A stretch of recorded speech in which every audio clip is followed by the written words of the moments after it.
y'all, we're going to be doing a foundation wear test today. I'm super excited because these are all super hyped foundations that have launched this year, and I have been testing them, trying them, using them in different ways. I have my full thoughts together, and I want to tell you what I think of all of these so that if I wasted my money, and I did on some of these, you won't waste your money. And I can tell you what's worth it, what's not worth it. I am going to show you photos like side by side of all the foundations. I saw Abby Young do this recently and I thought it was so helpful. This is not a first impression on any of these. I have worn these multiple times in multiple different ways. For the sake of consistency in this video, all the wear test you're going to see, I did use this same primer and the same powder to set everything down. I will link my primers. I'm using the Denona Myricks Blurring Balm and my Huda Beauty Easy Bake Powder, and then a little bit of my Ben Nye powder to kind of finish. No setting spray on any of these, and I used the same concealer, but coming in at the bottom is the About Face Performer Foundation. I bought this foundation at launch. I bought it in 2 shades because I was so convinced I was gonna love it that I wanted to make sure I had my perfect shade. One of the things that made me so excited for this foundation is that they had so many olive undertones in their line, and usually you don't see that, especially at a foundation that's in this drugstore adjacent price point. This foundation is $22, so it does feel kind of wild to say it's drugstore or drugstore adjacent, but these brands are out here charging these prices now for this drugstore foundation. This foundation claims to have a medium coverage, but very buildable. It claims to have a soft skin-like finish, and I would say this foundation is a sheer to light coverage foundation. To get a medium coverage, I do have to use a lot of product, which I don't like to do because that just feels excessive and then it ends up sitting on the skin a bit weird. But all in all, it is super beautiful when it's first applied, even if I do have to use more product than I feel like I normally would. I am 36. I live in the South where it is very hot and very humid right now, so that definitely affects my wear times, things like that. If we live in a different climate, I just want to let you know I'm living where it's humid, or you can feel the air on your skin. And I do have oily skin, not normal, not oily in the T-zone, and not combo, full on oily.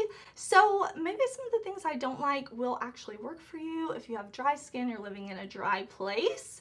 I always feel like hearing people's reviews, even on what they don't like, is super helpful. So I like to let you know all of those things about me up front.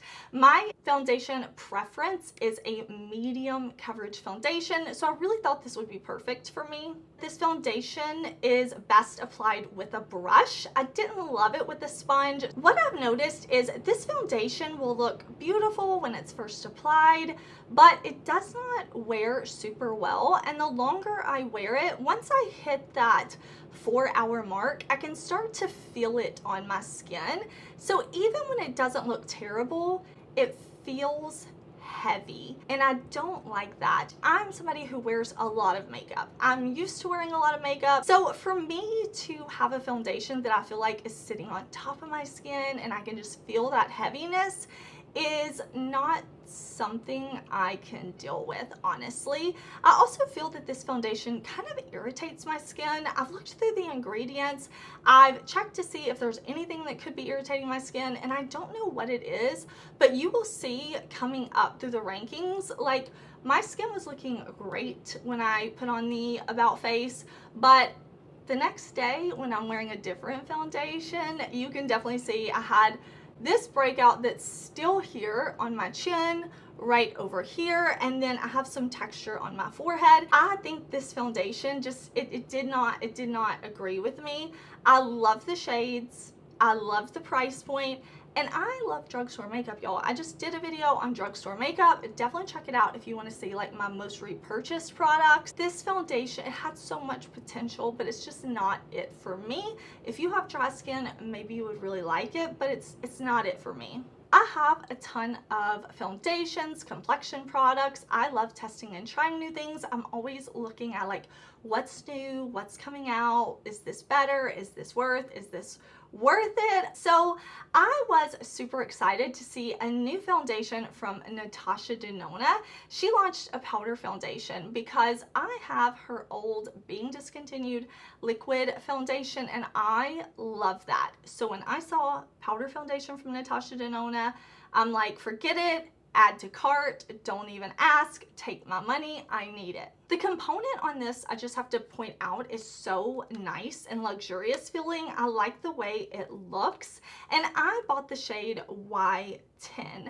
I love the Natasha Denona High-Gen Concealer, so I had high hopes, but this foundation is coming in at the number 4 spot. It claims to be a medium coverage matte foundation, and I really thought I was gonna love this. I have oily skin and it wasn't the one for me. First of all, it's $55, super pricey. I do really like the packaging. Like I said, I can understand this is luxurious packaging, but the formula inside just wasn't it for me. It claims to give an airbrush finish. I have used a powder puff or a sponge with this, but my preferred way to use this foundation is with a brush. I just think it blends easier that way. It doesn't look as heavy on the skin, and everything just comes together better when I use a more dense brush. So that's the way I applied it for this wear test, because I wanted to give these foundations the best shot. So with the Natasha Denona, I did use the primers like all the other foundations. I put on my concealer and liquid bronzer first and then went in with the foundation. I think it looks really pretty right out of the gate. Like it looks really nice and it's somewhat quick to do, but I feel this on my skin even more so than the About face.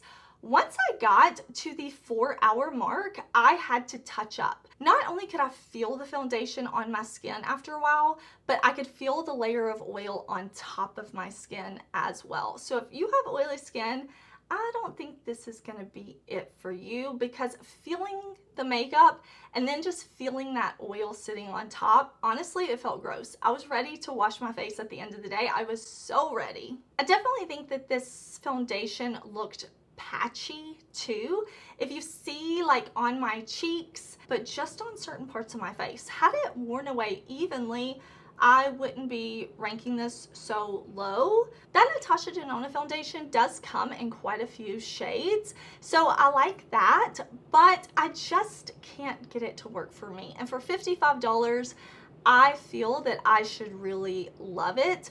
I just don't. I really just don't. I prefer to use that just to kind of set and lock in my makeup. I've found it works well that way. If I take a fluffy brush, something that's not very dense, and I just do a light dusting of the powder kind of on the perimeter of my face, definitely not where I put my concealer and like under eye. I don't do that. So I'm definitely going to get use out of this product. It's not like it's just gonna sit and go bad in my collection. I'll just use it in a different way. But as far as a foundation goes, it definitely didn't work for me. Now, if you want to see luxury products that I do think are worth the price point, definitely check out this video, because I recently did a luxury video on products that I think are actually awesome. This is the Fenty Beauty Soft Lit Foundation. This is Fenty's newest foundation, and I read in an article online that this was their biggest launch in recent years, and let me tell you, I understand why.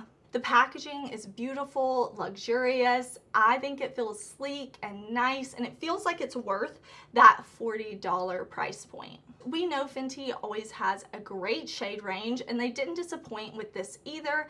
I bought the shade 265, and it is a bit light for me, but I'm able to make it work. I love this foundation so much though that I'm going to buy a summer shade, because I definitely feel like I will use this enough that it would be more convenient to buy a darker shade and keep this around for winter. This foundation is a medium buildable coverage, and it says that it gives you that golden hour glow.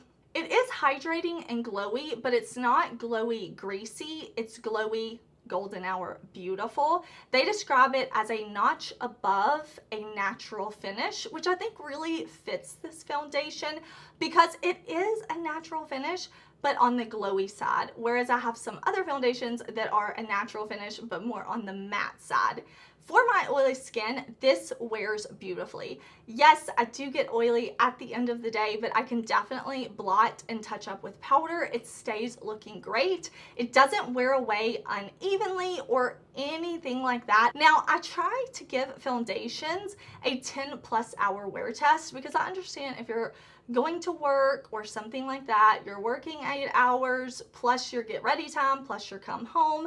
I worked 12-hour shifts in the hospital for years, so I needed foundation that lasts 14 or more hours, especially if you get off work and you have other things to do. This foundation can wear beautifully all day, and I'm talking about all day, that 16+ hour wear. Again, all of these foundations are not first impressions. I've been wearing these, testing these, trying these, and even with my oily skin, this foundation being hydrating and more glowy is not too heavy for me. I don't feel it sitting on top of my skin. I don't feel the oils breaking it apart. It just wears beautifully and it makes me look glowy in a very healthy way. Like, oh my gosh, look at Heather. She eats all her vegetables and she gets 12 hours of sleep a night and she drinks water every day, and like the birds help her come get dressed like they do the Disney princesses. That's the type of glow that this foundation gives me. That's the type of glow I like. Not greasy, just healthy. It doesn't matter how I apply this foundation, with a sponge, with a brush, it always looks beautiful. So whatever you're feeling, I appreciate that because I pick my tools usually based on how I'm feeling for the day. Do I want to use a sponge? Do I want to use a brush? I want the products to work no matter what my mood. I don't mind adjusting here and there, but it is nice when a foundation can work no matter what. I've used multiple different primers under this, multiple different powders. It always looks nice. It's definitely not a product I have to think a lot about. It just is consistently very pretty. If you have dry skin, I think you will really like that foundation. I think it will be a beautiful natural finish on you. Will probably wear all day long.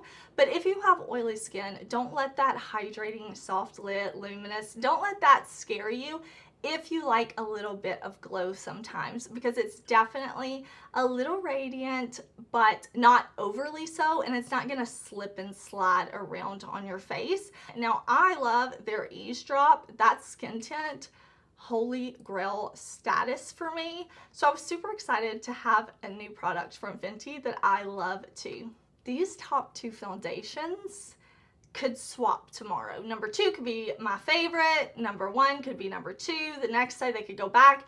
I love these so much. I can't even tell y'all. It's hard. I'm stalling because I don't want to put one in the second spot, but I'm going to. This MAC reformulation is wild how good it is, y'all. It is so good. It makes me so happy. Also, can we just cheer that MAC gave us a pump on this bottle? Yes, yay MAC, we wanted a pump, you gave us a pump. This is the Studio Fix Fluid Broad Spectrum SPF 15 24-hour matte foundation and oil control. I am the shade C45. MAC also always has a great shade range. They've been doing it for years. Been out here creating great shades, so I definitely have to mention that too when I'm talking about these foundations. This foundation is $44. It claims to have a soft matte finish, medium coverage, long wearing with oil control. It also has hyaluronic acid in there, so even though it is a matte foundation, it's not going to be drying. It applies beautifully with a brush or a sponge. It doesn't matter. It stays looking nice. I just pick what application method I want to use and it's going to look great either way. It also claims to be smoothing, and I have to say I agree. This is the foundation I wore after I wore the About Face and I woke up with breakouts and texture on my skin. I'm like, you know what? This is the day we're wearing the MAC foundation because it doesn't emphasize those things. There were a couple of spots on my face where the About Face, I believe, had kind of irritated my skin, and my face wasn't taking makeup super well. I definitely feel that this is a medium coverage. It looks super beautiful and it gives me medium coverage right away. I do find that this is a matte foundation, but it is a skin-like matte. It's not going to give you that cakey, flat matte of yesteryears that we all remember, right? It's not going to have us looking chalky matte. No, no, no. I mentioned in my haul video that even my husband said something when I had this foundation, because he remembers I used to love the MAC Studio Fix, and he was like, oh, I haven't seen that in a long time because some of the ingredients in the MAC foundations I had found were causing me to have some skin irritation. Even though I am 36, my skin will still break out. If something irritates it, it's still pretty sensitive. So I had to quit using that foundation, even though I loved the way it looked, the way it wore. So when they launched this reformulation, I knew I had to try it. I'm super excited at how much I love it. I honestly, like I said, it could be number one. I love it. It's hard. Sometimes it is hard to rank things, but it's just been a foundation that works so well for me. Now with this wear test, I would say this foundation probably went through it more than any of the others. I wore this on a day where I was volunteering with kids, and I do that every week. I love it. And the kids were climbing on me, hugging me, you know, getting in my face. So definitely this foundation had the opportunity to transfer. It had a lot. It was humid that day. I was outside that day a lot. Like, I'm pretty active, so all of these foundations, they kind of go through it, but I would say the MAC, it went through it the most. I also really love that this new formula has hyaluronic acid and some hydrating ingredients. I know that's a concern sometimes with matte foundations, that it's just going to like suck all of the moisture out of your skin. Because listen, just because I'm oily doesn't mean I don't need some moisture. Of course, I take care of all of that with skin prep, but this foundation having that hyaluronic acid, I think definitely helps. I am oily, but I'm also 36, so I need all the little skincare benefits I can get. You know, I love the way this looks on my skin. I love wearing this foundation. I've loved my makeup every time I've used it. And the number one spot goes to the new Urban Decay foundation, y'all. Of course, are you surprised? I've been talking about how much I enjoy this foundation. It is the foundation I have on today as well as in this wear test. This is the Face Bond foundation. It claims to be waterproof and long wearing. If you ever see waterproof on a foundation and you live in a humid place, it is a good claim, because I have oil coming from my skin, of course, underneath the makeup, trying to break things apart, but then humidity, the outside, can come from above, trying to break the makeup apart. So I love a good waterproof claim. This foundation is $40, medium coverage with a natural matte finish. Something else about this foundation is it does have niacinamide. So again, it has that skincare ingredient that we're seeing in a lot of foundations. I know the About Face had skincare ingredients. I know the MAC does. So it's definitely a trend that we're seeing in makeup. My skin personally, like, I love niacinamide. I definitely agree that this is that natural matte finish, kind of a satin matte, skin-like matte, not flat. It definitely gives me medium coverage, and it's just beautiful. A brush, a sponge, it doesn't matter. It always looks nice. I've said it before, but I have to say it again. This packaging I also love. I have an upcoming trip. I'm going to be flying, and I plan to pack this. This packaging, it does not feel cheap at all. It's slim, but it's not going to break in a bag. It's not going to take up a lot of space, and I appreciate that too, because if I can put everything in my carry-on, that is my preference. I don't want to check a bag unless I have to, you know? It wears beautifully. It doesn't break apart. It doesn't come off patchy. My oils don't eat it for breakfast, lunch, and dinner, and it doesn't feel heavy. I appreciate that so much. It's definitely a foundation that if I feel like I need to blot, I can blot and touch up with a little bit of powder, and it doesn't break apart or look cakey or heavy or anything weird like that. It just stays consistently looking beautiful. I do love the squeezy tube applicator on this foundation. I think it's just convenient and wonderful and innovative. Like, I'm pretty sure they have a patent on this because you can squeeze it out and it doesn't give any of that like extra foundation coming out, you know, it doesn't spill or leak anywhere. It's definitely a foundation that I love and I'm going to be wearing all throughout the summer. Is there a new foundation, concealer, powder, anything new that you want me to test and try? Please let me know. I love testing and trying new makeup. I'm constantly trying new makeup. Check out my weekly hauls if you love new makeup, but I would love to know like what you're interested in. I can definitely do more wear tests on my channel. This was super fun to kind of like compare them against one another. And honestly, I could just talk about makeup all day. So stick around, hang out with me. Let me know, have you tried the Urban Decay? Is it your number one? Or just what is your favorite foundation right now? Let your girl know, hang out, let's talk about makeup.